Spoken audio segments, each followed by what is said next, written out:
Welcome to the Week 4 video review for Understanding Language, Learning and Teaching. It's not only the end of the week, it's actually the end of the course, I'm afraid to say. So I'm going to pick out just a very few comments about the week and also try to fit in some of your reflections on the whole course, all without making the video too long.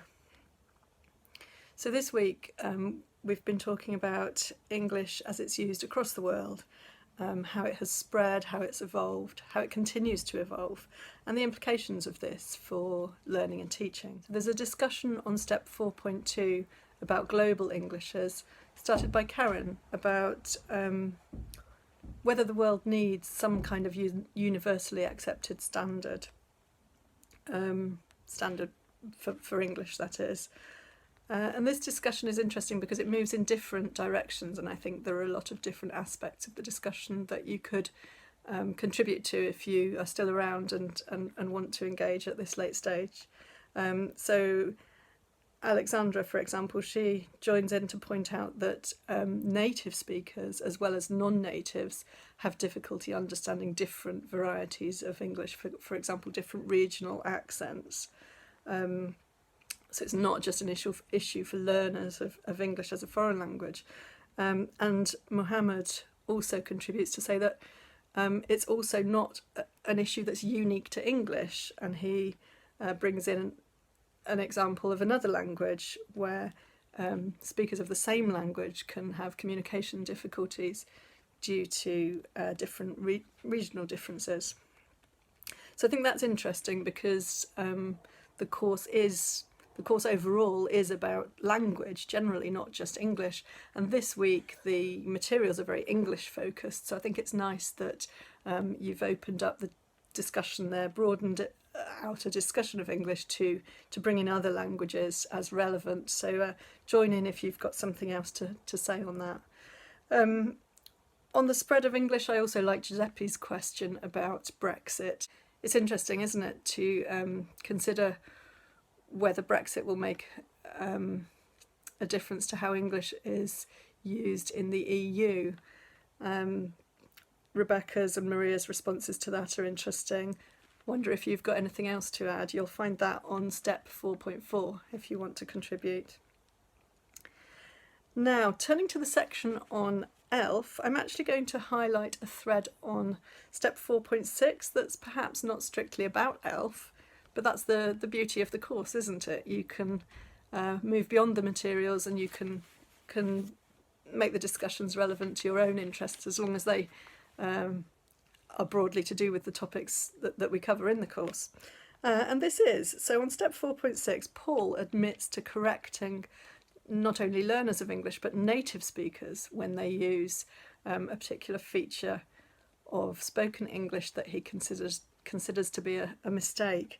And on the same thread, Maria responds that she shares his dislike of certain, what she views as errors, and she gives examples from American English. Now, I think those views could be controversial, so I'd like to see some more discussion on that thread, especially if you disagree with Paul or Maria there.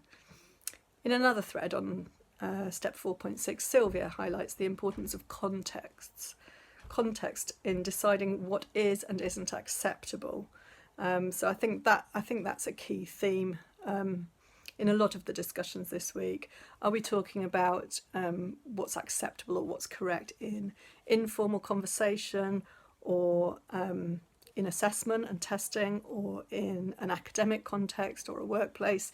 And I know a lot of you have brought up the idea of context being relevant. And regarding the future of English, well, there's a lot in that section. I'm going to pick up on the debate about whether native speakers or non-native speakers make better teachers. This always gets lots of responses. I know some of you say it's a simplistic question. I can't disagree, but it got you talking, didn't it? A lot of the discussion is around the fact that they may be different, but not necessarily that one's better or worse than the other. A lot of people saying you've got to look at the individual. We shouldn't even be asking the question. We should be looking at people's aptitude, qualifications, how well they can do the job, not whether they're a native speaker or not. Well, that may be so, but in some contexts, native speaking teachers are still more highly valued than non-natives, and so I've pinned Owens' comment that this is sometimes for marketing purposes. I think that's interesting, and I wonder whether we can relate that to the future of English. Do we need to change people's perceptions? People outside of the profession, how can we do this?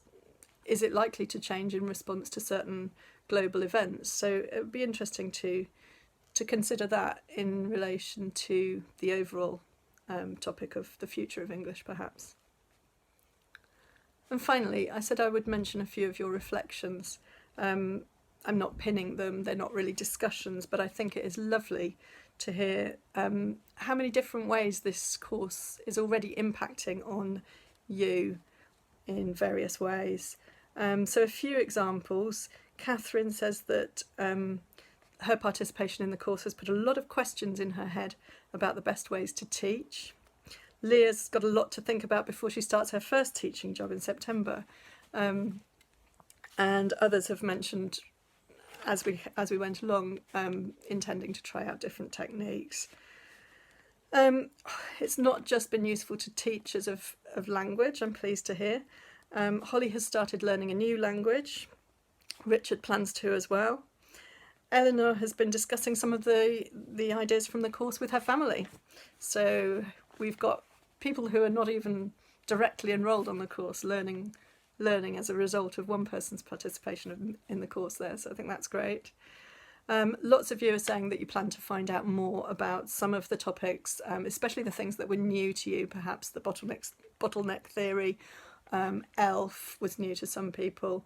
Elma, for example, wants to learn more about world Englishes. So these are sort of concepts that were perhaps new to more people than others.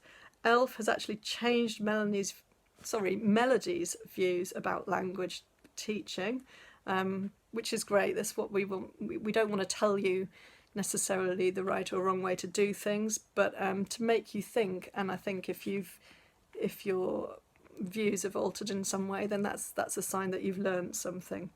Fantastic stuff. Svetlana plans to go through all the materials again.